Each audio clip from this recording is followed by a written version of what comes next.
Every U.S. president going back decades has made clear that Iran could not have a nuclear weapon. Republicans and Democrats. Congress has made clear they cannot have a nuclear weapon. The fact is, we're at a point where they almost undoubtedly have a nuclear weapon. Congressman, thanks very much for coming on the program. Appreciate it. All right, so just big picture question, where are we? Is it likely at this point that the U.S. government is going to directly assist militarily, flying a B-2 bomber over Iran? Well, thanks for having me, Dan. I definitely believe that over the last few days, Israel has taken significant action that has obviously laid the foundation for such a decision. And obviously, it's a consequential one. These are not decisions you take lightly or cavalierly. And I think, every U.S. president going back decades has made clear that Iran could not have a nuclear weapon. Republicans and Democrats. Congress has made clear they cannot have a nuclear weapon. The fact is, we're at a point where they almost undoubtedly have a nuclear weapon. And so this is the moment, if we are going to take action, to do so. And I believe the president is within his rights, and I do believe it's the right decision to use the B-52s to conduct an operation to eliminate the threat. You say they almost certainly have a nuclear weapon. Do you mean they have the capability to soon build one, or do you mean that they actually have one? I believe they are very close to having one. They certainly have increased their enrichment capabilities to a level in which is a major problem. And obviously, over the course of the last year, going back to April of last year, they have shown a willingness not just to fund terrorism and their proxies, but to actually launch ballistic missiles at civilian populations in Israel with the express intent of killing Jews and eradicating the state of Israel. And one of the things that I think is important for people to realize, it's not just that, Israel and the U.S. have shared heritage and shared values. The fact is, there are over 700,000 Americans who are dual citizens of Israel and live in Israel at least part-time, if not full-time. And so it is Americans on the ground there. We have 40,000 troops in the region, obviously, Central Command in Jordan. There are real interests here to ensure not only peace and stability, but to ensure that Iran does not have a nuclear weapon. Talking to Congressman Mike Lawler from New York. Look, what supports what you're saying is the fact that right before Israel attacked, the UN atomic watchdog came out for the first time in 20 years and announced that Iran was in violation of its obligations under that. That was very persuasive to me because that is not an organization that typically goes about scolding Iran. But with that said, I am still not convinced that the U.S. has to be involved directly. Do you really believe that the U.S., as opposed to just support, as opposed to defenses, has to be involved in actually helping to blow up these nuclear facilities? I think realistically, Israel does not have the capability alone to do it. Now, I do believe, obviously, they have made tremendous strides over these past few days. And if you look at what has happened over the last 19 months, understanding the challenge in Gaza and the humanitarian aspect, the fact is, without the decisions that Israel has made, Hamas and Hezbollah would still be in a very strong position. Assad would still be in power. Iran's air defenses would still be intact. So Israel has taken dramatic steps to actually create an environment in the Middle East for real and lasting peace. That is something that I think we have to look at in totality as we're making this decision. The threat of a nuclear Iran is something that has destabilized the region for years. It has created real challenges with respect to normalization between Israel and other Arab states. and obviously it has been responsible for funding these terror proxies in Hamas, Hezbollah, the Houthis, and proxies in Iraq and other areas. And so the question really becomes, in this moment, can Israel do this on their own, or do they need U.S. support to eliminate the nuclear threat? I am not advocating for U.S. troops on the ground. I'm not advocating for regime change at the hands of the U.S. or Israel. But I do believe the nuclear threat needs to be eliminated. I have said that for years, and certainly in my capacity as chair of the Middle East and North Africa subcommittee, and in the intelligence briefings I've received, as well as my conversations with foreign leaders. I was in the Middle East just 3 weeks ago, meeting with Saudi Arabia, meeting with Prime Minister Netanyahu in Israel and King Abdullah in Jordan, and our military personnel. This is a serious situation, and obviously it's not a decision the president is taking lightly. There are a lot of factors to weigh here. But I think when you start to look at the totality of this, and I'll give you a very important example. Look at what's happening in Syria. Assad's regime falls.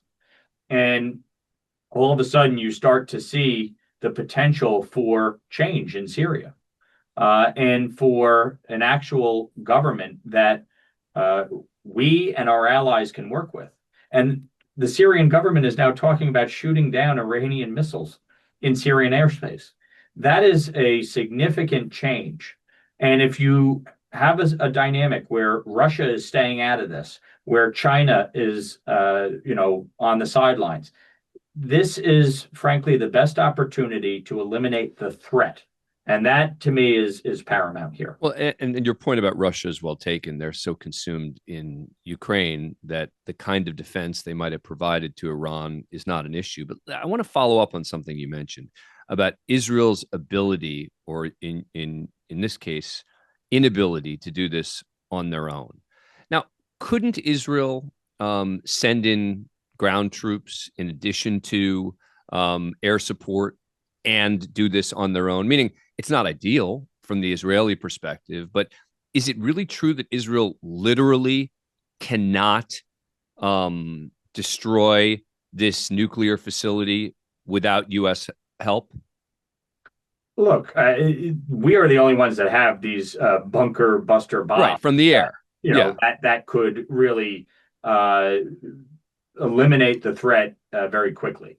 And I think, obviously, the way Israel, has conducted, frankly, fighting multiple fronts, they've, depending on what they're dealing with, obviously in Gaza, they've sent in ground troops, and part of it is because they're fighting a war in an urban center. Right. Hezbollah, they've been able to deal with in a different way. Obviously, you look at what they were able to do with the pagers, for instance. So Israel has shown itself to be very adept at waging multiple wars at the same time. But at the end of the day, this boils down to the technology and obviously the capability. And clearly, we have the capability here. We've all made it clear that Iran can not get a nuclear weapon.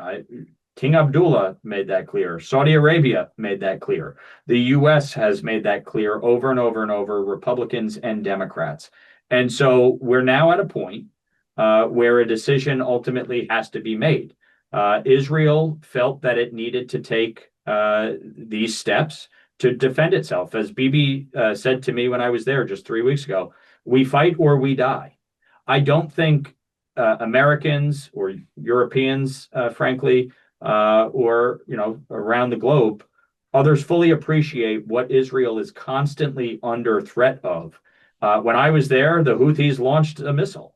This is you're constantly under threat, either by Iran or its proxies, and obviously in the last few days and twice last year, we saw Iran finally start launching ballistic missiles at Israel without any targeting at all. I mean, it was just launching into civilian populations. And obviously, we've seen the consequence of that. Now, I was just reading from some of the tweets from Khamenei, and he's threatening the U.S. if the U.S. gets involved directly. That's not surprising, right? And I don't know how much credence to give anything that he says. But are you concerned that if the U.S. gets directly involved militarily, we are increasing the chances of Iran creating terror attacks on the United States? Look, all of this, again, nothing can be taken cavalierly, and these are not, decisions that can be made on a whim. And I don't think anybody should be under the misconception that somehow this is just being discussed in the last few days.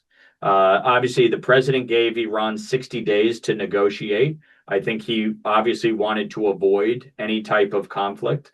Understandably, nobody wants to just go to war or send American military personnel into harm's way.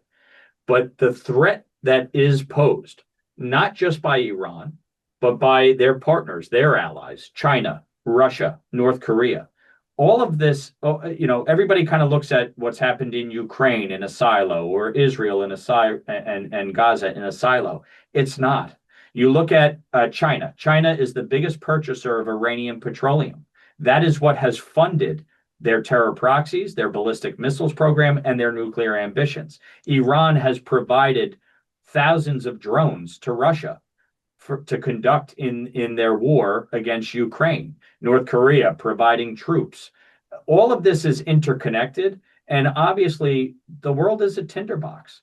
And the president is understandably trying to unwind it. He wants to use diplomacy, but he is not afraid to use our military when necessary. We saw that with the killing of Soleimani. The president is willing to act if it's in American interests and it is necessary to secure the defenses of not just the U.S., but our allies. And I think we have unfortunately reached a point where you can either act or you can allow Iran to execute on its mission. And I don't think we can wait for Iran to do that. But isn't there something in between, right? Which is to so significantly degrade Iran's abilities, both nuclear and militarily, the way Israel has, and to support that, right? And to say, okay, that's a good thing. That's a good thing. Right. And that's a good thing for the world. And not necessarily to say, I'm willing to cross that rubric where the U.S. is actually sending in American pilots to drop the bombs. Well, I guess part of the question becomes, is this Israel's war alone to fight? Right. In my worldview, it's not. This unholy alliance between China, Russia, Iran, and North Korea seeks to undermine and destabilize the U.S., Israel, Europe, and the free world. And in the same manner in which obviously we supported Ukraine, and I've been a strong supporter of Ukraine, Vladimir Putin is a vile dictator and thug. One of the things that I think was foolish, when you look at that conflict, was the fact that secondary sanctions were not put in place on the front end on Russia, that Europe continued to purchase Russian gas, and that the ammunitions that were provided to Ukraine came with severe restrictions. You look at the challenges Israel has dealt with in prosecuting a war in a highly densely populated urban center. It's not easy, but you're dealing with a terrorist organization that intentionally, obviously, operates in and around the people.